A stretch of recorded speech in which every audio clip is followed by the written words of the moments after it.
Ayan, magandang araw po sa inyong lahat. Gemini, Sun, Moon, Rising, and Venus placements. Ayan, so, ayan, Happy New Year! Happy New Year po sa inyong lahat. So, ayan, nagbabalik na po ako. Welcome po dito sa Bono Magos PH. Welcome or welcome back. Ayan, so, sa video na to, Gemini, alamin natin kung ano ang mga maaasahan ninyo, anong paparating para sa inyo sa buwan ng Enero. So this is for your monthly kapalaran, mensahe katbay for January 2026. Okay. Mga mensahe, mga babala kung meron, tignan natin kung meron akong malalabas, ano pa, mga paparating, mga yun ang kapalaran at gabay kung mga dapat ninyong malaman para sa buwan ng Enero. Anong mga maasahan ninyo? Ayan, ano mga mensahe ng gabay. Ayan, o paalala lang, Gemini, at sa lahat po ng mga ibang zodiac signs na nanonood, lahat po ng readings ko dito sa YouTube ay general reading lamang po. So, ibig sabihin, hindi po lahat ay makaka-resonate. Kunin nyo lang kung saan kayo nag-resonate, Gemini, at iwan iyong hindi. Alright, mag-umpisa tayo sa Moon Oracle cards. Tignan natin kung anong paparating. You have transform.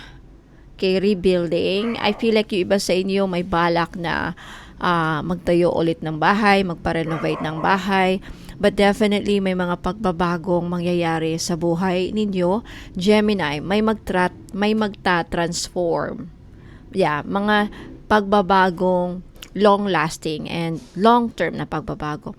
And marami sa iyo, Gemini, mukhang meron na kayong binubuo para sa future ninyo. So, I would say, meron niyo yung dito yung energy na nagpaplano. May magandang plano sa year 2026. Mag-uumpisa sa January, may mabubuong plano. Tignan natin. So, this is you shaping your future nyo. Andyan yung yun na nga, I think yung iba sa inyo handa sa mga pagbabago or excited sa pagbabago or may mga inaabangang pagbabago sa buhay, pagbabago sa relationship, sa career, sa trabaho, sa negosyo, ano man yan, mga personal goals. Tignan natin, no?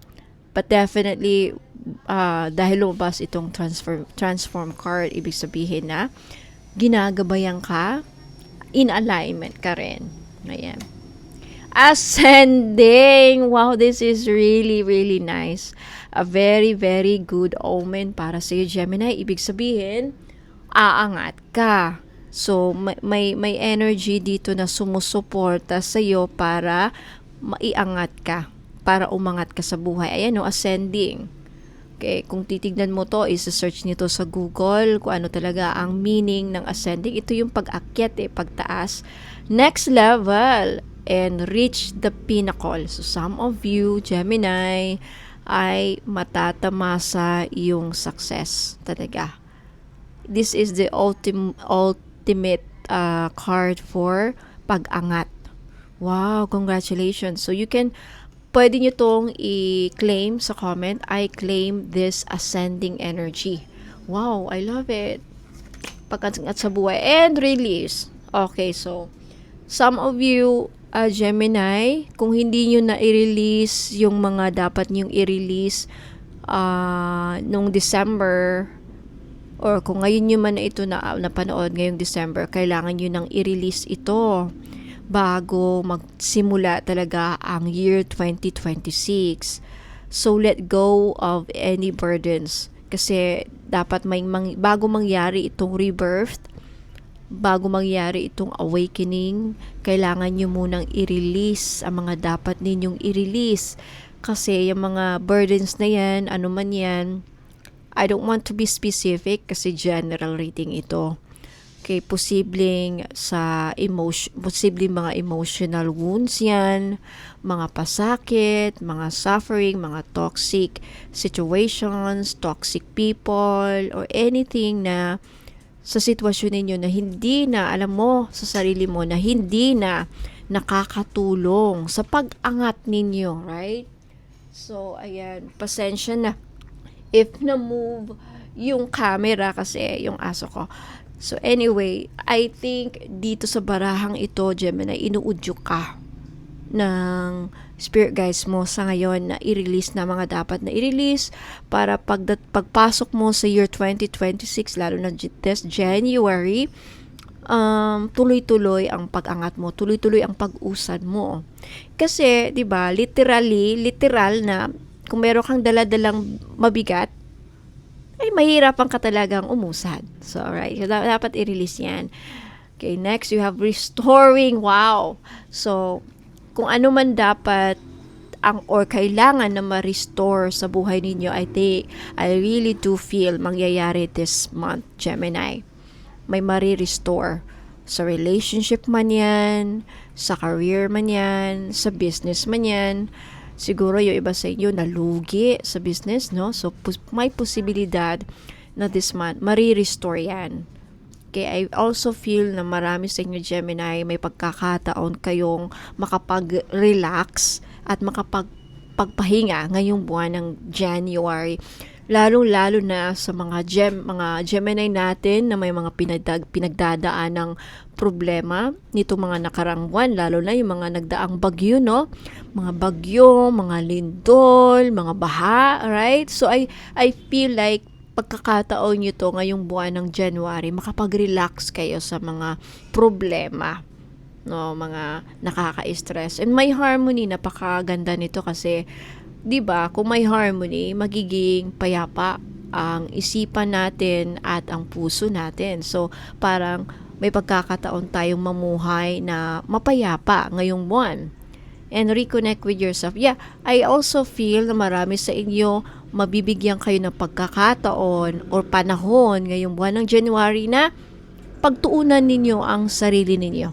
So, siguro may kanya-kanya kanyong plano na baguhin ang sarili ninyo, pagandahin ang buhay, pagandahin ang katawan, alagaan ang sarili, mag-healing, or mag-detox, so ano man yung mga ginagawa nating self-love sa sarili, no? Like, mag-gym, babaguhin ko na yung diet ko, ano na ako ngayon, health conscious na ako yun, or something like that. Okay, what else? Now, bago ko ituloy, Gemini, no?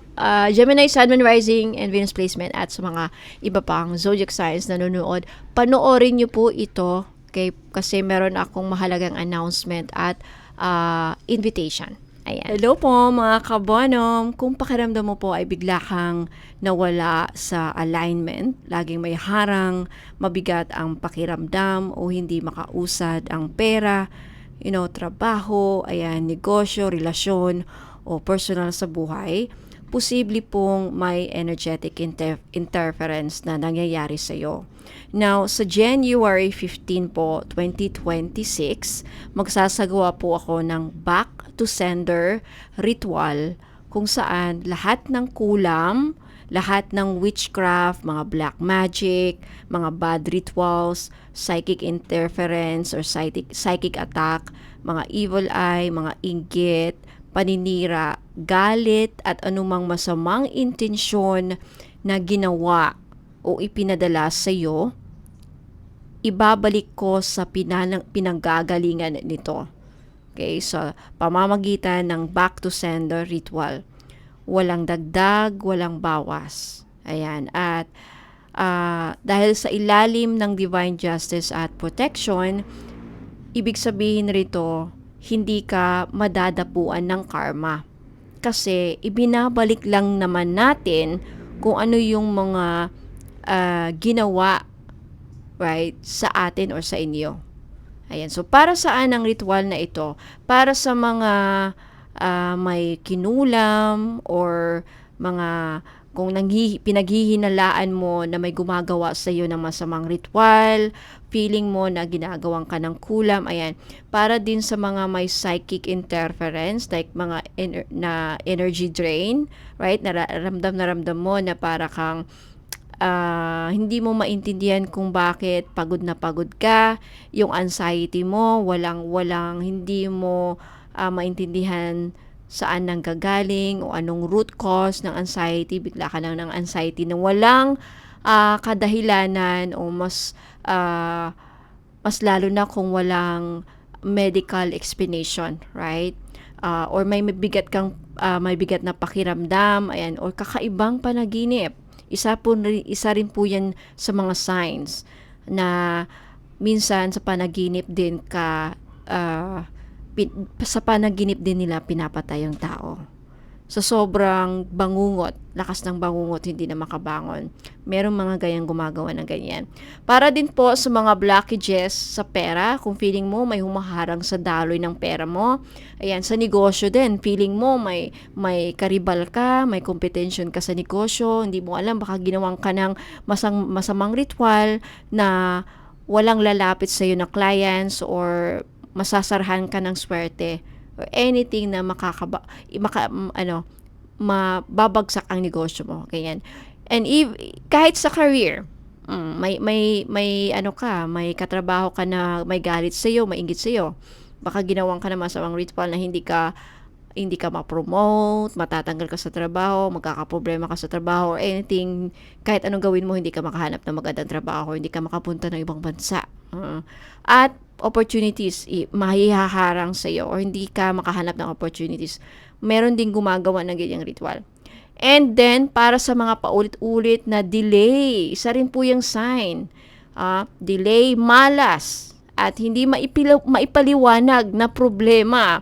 Lalo na kung feeling mo, lahat naman ginagawa ko. Nagdadasal ako, lahat na.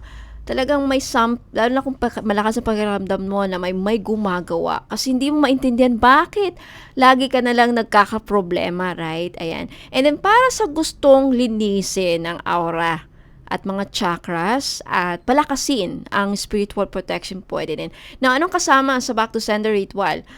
Aura energy cleansing, pagputol ng mga negative cords at attachments, ayan, pag-neutralize ng kulam, black magic at bad rituals, ayan, pagbalik ng lahat ng hindi sa'yo sa pinanggagalingan nito at pag-seal ng aura mo with divine light at protection. Magkano ang energy exchange? 500 po per person. Na kung gusto mong isama ang partner mo, asawa mo, mga anak mo, or mother mo, parents mo, ayan, magdagdag ka ng 500 bawat tao.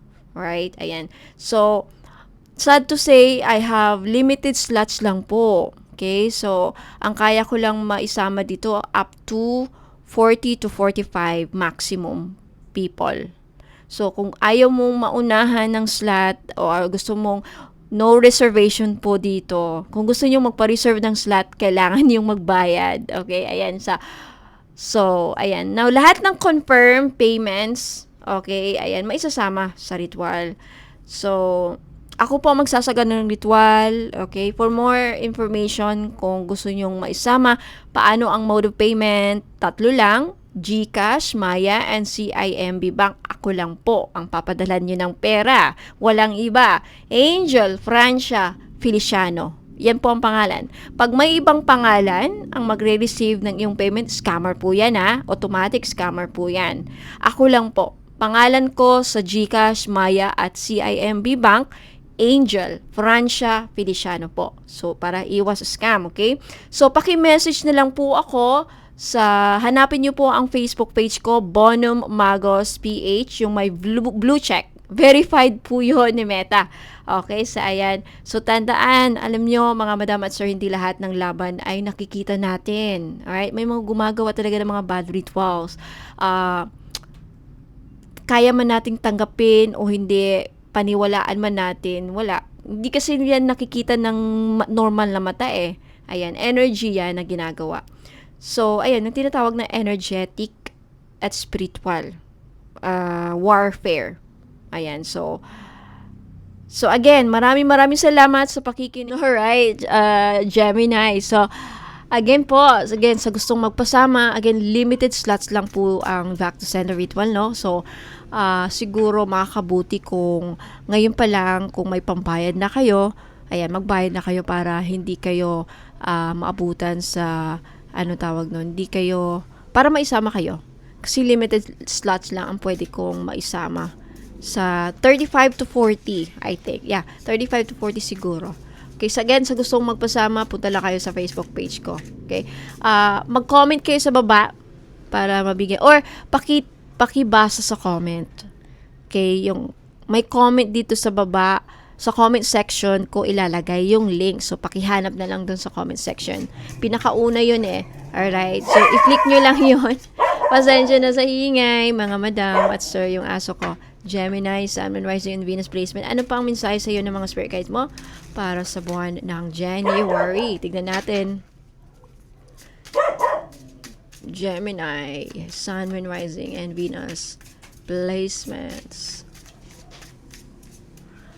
You have Five of Swords, aggression, and disputes. Uy, bullying and stress, conflict and arguments. So, mukhang yung iba sa inyo, Gemini, mag-ingat.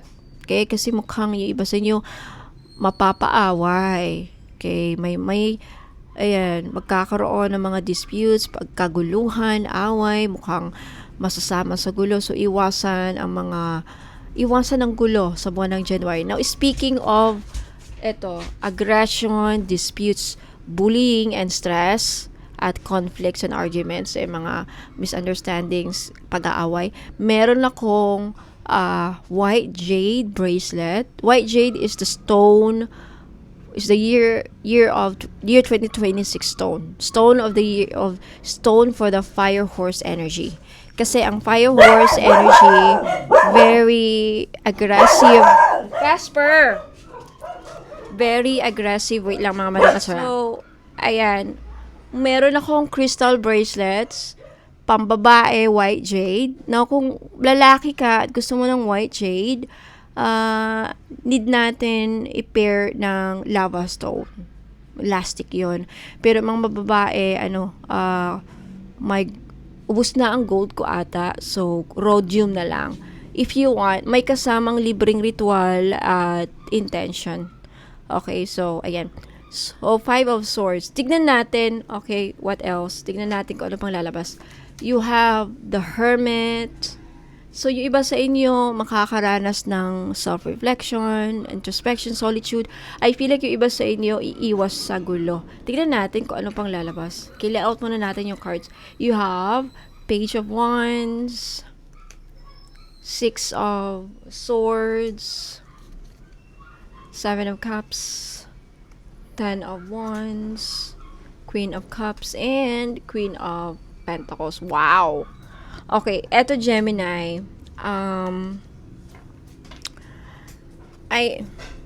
King of Pentacles. So this is I feel like this is your main energy for the month of January.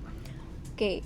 Alam mo, ito nakita ko, right off the bat, there's a financial opportunity na darating sa inyo this January. Okay? May enerhiyang pumapaligid sa'yo na magbibigay sa'yo ng abundance and prosperity, financial security and stability, ayan, protective and mga, yeah. So, may pagkakataong kang yumaman, right? Dahil sa mga opportunity na darating. Kaya, I really do feel na inihikayat ka ng spirit guides mo ngayon na mas dito ka mag-focus. Mag-focus ka sa abundance na paparating para sa iyo. Mag-focus ka sa prosperity na pwede mong makamit. May potential mong makamit. Potential kasi lumabas din kasi sa barahan ito. Now, hindi ko to pwedeng i-disregard, right? Meron dito, di ba, Five of Swords, Ten of Wands. May mga conflict kasi dito. May mga energy of conflict. Ano ba kasi ang conflict? Away, kaguluhan, misunderstanding, toxic energy. Andito. So, I really do feel, ang nakikita ko dito sa baraha, sa spread na to, andito naman yung abundance and prosperity. This is what you don't see coming. Ito yung hindi mo mapapansin or ito yung hindi mo mapapansin sa buwan na ito. Dahil yung iba sa inyo, sad to say, instead na mag-focus siguro sa trabaho, instead mag-focus sa mga positive things na pwede nyong makamit, ayan, nakipag-away ka. nakipagdramahan ka, nag-interact ka sa katoksikan ng iba, hindi ka umiwas sa gulo, mas ini-entertain mo ang mga ganitong bagay. So, malilihis ka.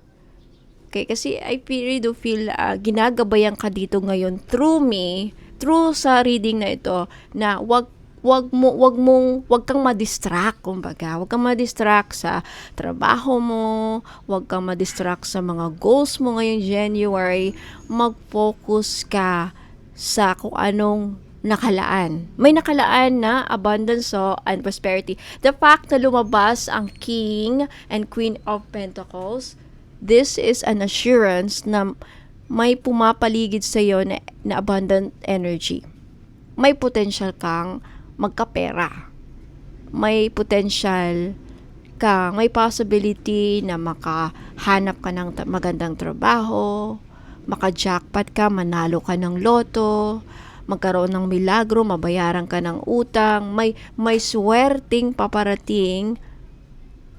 Okay, kaya lang, yung iba sa inyo siguro, yung iba sa inyo hindi nyo ito makukuha kasi nag-i-entertain kayo ng katoksikan. Mas inuuna mong makipag-argument, something like that. The fact nandito din yung Hermit card, ibig sabihin, magnilay-nilay ka, mag-meditate ka para hindi ka, kasi demonyo tong mga to Demonyo tong mga to na energy para malihis ka sa swerte.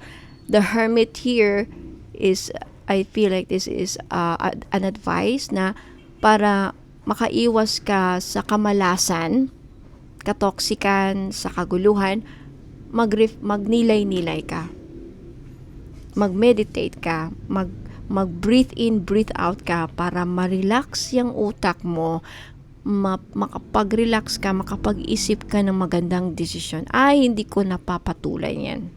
Ayokong pumatol sa ganyan. Ayokong pagtuunan ng pansin yung mga issue na yan, katoksing na yan, kasi alam kong may paparating, aantayin ko yung blessing dito. Aantayin ko yung aantayin ko yung financial opportunity na alam kong nakalaan kasi sabi ni Man Badam Bonum. Okay. May good news na paparating sa iyo. Kasi yan, 'di ba? Pinag-usapan natin kanina yung ascending Aangat ka, may potential kang aangat. Pero kailangan may magbago sa pag-uugali nyo siguro, the way you entertain people, kailangan magbago ang dynamics sa buhay mo. Kailangan baguhin mo rin kung kanino ka na makipag-interact, 'di ba? Kailangan talaga ng i-release mo na 'yan. You really need to release this toxic energies na pumapalibot sa iyo, pumapaligid. So, kaya pala inuudyo ka na i-restore. Kailangan pala may restore dito. I really do feel na marami sa inyo na ay pagod na pagod, Gemini. Pagod na pagod sa kakaisip din. Ayan 10 of Wands and the Hermit in conjunction. Ibig sabihin, magkatapat or magkalapit. Pagod na pagod ka. You need a lot of healing this month. Yung iba sa inyo, mag-focus kayo sa healing ninyo, lalo na kung hindi pa kayo naka-recover sa inyong mga sakit, may mga karamdaman kayo, wag nyo nang ilaan, wag nyo nang pagtuunan ng energy yung mga walang I would say walang kwentang bagay. Or, hindi, mas preferably, masabi ko, hindi makakatulong sa'yo. Hindi makakatulong yung toxic people na yan. Hindi makakatulong yung issue na yan. Hindi makakatulong sa yung away na yan. Hindi makakatulong yung drama na yan. Ano man yung darating sa January ng mga issue. Mga barangay-barangayan, third-party issue, mga chismis, na mamaya madamay ka pa sa chismis, nakikinig ka lang, andun kasi sa circle, nakiitsoso ka rin, pati ikaw na damay. Or something like that. Madamay ka sa issue. So, I really do feel na hinikayat ka dito umiwas. Andiyan ang 7 of Cups, So, you have to make choices here. Kailangan mong makapag-decide. Kailangan mong pumili. Kasi I really do feel mahihila ka sa iba't ibang direction with the Seven of Cups. Yeah, choices. May madaming opportunity na darating sa'yo. Okay? Meron talaga. Yung iba sa inyo, Gemini, may mga opportunity na darating. Now, since baka mamaya sa pag-entertain mo sa mga kadramahan, katoksikan, away, gulo, hindi mamiss mo to, makakaligtaan mo to mga opportunities, hindi na babalik. Kumbaga, nag-pass na. 'Di ba parang papara ka ng, 'di ba kung papara ka ng bus o sasakyan, na-distract ka sa chismis. Wala na, dumaan na yung bus, di mo na mapapara. Yun na yung last trip, kumbaga. You understand what I'm saying? Like, huwag kang ma-distract. Like, antabayanan mo yung bus na paparating. Antabayanan mo yung blessings na paparating. Antabayanan mo. Kaya nga, patience. Mag-antay ka. Mag-focus ka. Antayin ko yung paparating na blessings. Ay, kailangan hindi ako ma-distract sa mga issues, intriga, away, gulo. Kahit saan man yan. Away sa work, away sa pamilya, magkakapatid, away sa mga away kapitbahay, away, saan mang away na yan, saan mang gulo na yan. Right? Away ninyo mag-asawa, huwag kang ma-distract, hayaan mo. Kung may problema ang partner mo, problema na yan. Huwag kang magpadala kasi talagang may opportunities darating ito. What else? Ayan, no, stress. Ayan, kung ano man yung kinaistrisan mo, I think mababago ang pananaw mo. Magbabago din ang pananaw niyo sa buhay this January, Gemini, lalo na kasi dyan ang Hermit o mapapaisip ka. Meron ka ma-realize about sa relationship, sa trabaho, sa kalusugan. Some of you, yung iba sa inyo, makaka-receive ng magandang balita. Good news regarding your work, regarding trabaho, regarding business, or maybe related din ito sa love life. Yung iba sa inyo kikiligin, hindi lahat, yung iba lang. I really do feel may pagkakataon yung iba din sa'yo talaga na makausad. Six of Swords, this is leaving behind. This is you see, moving forward. Na-confirm dito sa ascending. Talagang aangat ka. Inuudyok ka ng mga spirit guides mo, Gemini, na may pagkakataon ka ngayong buwan ng January na makausad talaga. Kung magpo-focus ka dito sa Queen of Pentacles energy. The Queen of Pentacles energy is about money, resources, financial opportunities. Diba? Oportunidad mo na yan para kumita, o may oportunidad ka na yumaman. Doon ka mag-focus sa mga bagay na kung saan sa tingin mo magkakapera ka. So, you get what I mean. And for those of you, Gemini, yung may mga karamdaman dyan, I really do see here na kailangan yung pagtuunan ng pansin ang iyong kalusugan sa buwan ng January kasi lumabas Queen of Cups, Ten of Wands. Okay? Kailangan, and then dito yung Seven of Cups, kailangan mo nang mag-decide. I really do feel na pagdating sa yung kalusugan, Gemini, yung iba sa inyo, kailangan nyo nang mag-decide. Ultimatum. Magbigay ka na ng ultimatum na itigil ko na itong pagyoyosi, itigil ko na itong paglalasing, itigil ko na yung pagda-drugs, itigil ko na yung mga unhealthy habits, unhealthy bisyo, mga bisyo na hindi nakakatulong. Sugal, o ano man yan, utang. Alam nyo ba, ang utang naging bisyo na rin? Utang. Yeah. Ano man yung mga unhealthy habits. Part yun ng habits yun. Nakahabitan mo ng umutang. Kasi renew. Inuudyo ka na talagang this month of January. Kasi andyan ang pagbabago eh. Kailangan may magbago sa buhay mo. Sa mindset mo, sa pag-uugali mo, sa mga kalakaran ng buhay mo, mga ano ba man yan. Okay? So, I think dito na ako magtatapos. Okay? Di na ako pwede magtagal. Sorry kung medyo nabitin kayo, but I think kung meron pa man maging paulit-ulit na lang ang mensahe. So, Let me know if naka-resonate kayo. Let me know, Gemini, in the comments if nakatulong. Ayan, so hopefully nakatulong kasi yan naman ang purpose ng reading na ito. Matulungan kayong magising, magkaroon ng gabay, guidance ito. So, as well as, and kung may gusto kayong i-claim yun na sa baba. And don't forget to like this video and subscribe sa hindi pa po nakapag-subscribe. Ayan, maraming salamat. By the way, wag muna kayong aalis kasi may ipapakita ko. I really do feel na makakatulong to sa inyo. Pwede niyong pangregalo sa sarili niyo or pangregalo ninyo sa mahal niyo sa buhay or friends. Ayan. Maraming salamat. Huwag muna kayong babalik. May papakita po ako. Watch now, this is white jade crystal bracelet po. This is 2,980 each. 10 mm size na beads. Ang wrist size nito is 7 inches. Pwede po nating i-downsize kung ang size ng kamay ninyo is 6 or 5.5. Now, this is the stone para sa year 2026, Fire Horse Energy.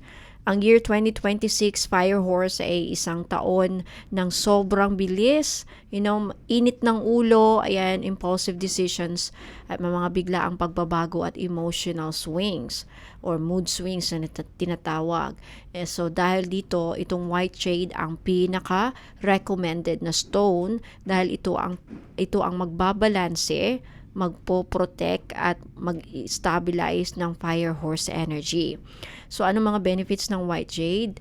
Papalakasin ang pinapalakas ito, okay, ang protection mo sa 2026. Pangontra ito sa bad luck, pangontra sa mga evil eye, sa mga inggit at mga negative intentions na galing sa ibang tao.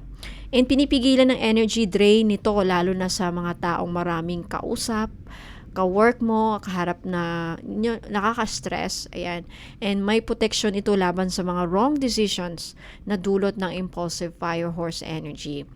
And also, nagdadala ito ng pagbabalanse sa emosyon at isipan. So, pinapakalma ang isipan at puso mo. So, maiiwasan ang padalos-dalos na desisyon, away at mga pagsisisi. So, mahalaga ito sa year 2026 dahil ang Fire Horse ay mabilis mag-init ng ulo at magdesisyon. And pampaswerte rin ito sa career, sa kapirahan at business kung may negosyo ka. Kasi tumutulong ito sa pagkakaroon ng clarity ng mga goals ninyo, tamang timing sa pagdidesisyon, and then pagbubukas ng mga opportunities. At pagkakaroon ng mas steady income flow kaysa biglaan pero mawawala rin. Okay, hindi biglaan ang swerte ng dala ng white jade pero pang matagalan at stable ang dala nito. And also, mental clarity at wisdom. So, pinapalakas nito ang intuition at logic mo. So, mas malinaw ka ng mag-isip kahit stressful ang paligid. Perfect ito sa mga taong may mga responsibilidad na dala-dala, may mga negosyo, ayan, may pamilya or breadwinner, ayan, at maraming iniisip sa buhay. Now, sa pagdating sa kalusugan at energy support, nakatulong itong white jade na ma-release anumang stress na dala-dala mo. And tutulong na ma-stabilize ang aura mo at pagkakaroon ng overall well-being. Hindi siya aggressive stone, so banayad, pero tuloy-tuloy ang effects. Napaka-perfect sa Fire Horse year 2026 Fire Horse energy. So, bakit white jade ang number 1? Pinaka-number 1 recommended na stone sa year 2026. Ang Fire Horse kasi ay mainit, right? Again, mainit, mabilis, very impulsive, at emotionally intense ang dala ng energy ng Fire Horse. So, ang white jade ay malamig ang energy, very grounding, very calming at stabilizing. So, perfect yin-yang ang dala na balance. Kumbaga, mababalanse ang yin and yang energy mo. Na kung ang Fire Horse ay apoy, ang white jade ang kung kukontrol sa hangin at lupa at apoy na hindi hahayaang masunog ang buhay mo. Okay, ayan. So, recommended intentions sa white jade: protection for the whole year, stable career and finances, peace of mind and emotional balance, long-term luck, na hindi pa bugso-bugso at pang long term, pang matagalan at hindi agad mawawala. No, kasama sa white jade bracelet ang 38 steps of blessing ritual, cleansing and charging, and personal intentions, alignment, pwede nyong i-request. So, kung gusto nyong bumili, ayan, mag-message po kayo sa akin sa Facebook page, Bona Magos PH, para ito sa lahat ng zodiac signs, lalo na sa mga fire signs, Aries, Leo, at Sagittarius. So, mag-PM lang kayo doon at take a screenshot, okay, sa white jade at i-message nyo ako. Mamili kayo sa gold clasp or rhodium. Okay, ayan. Maraming salamat. Ingat po kayo and God bless.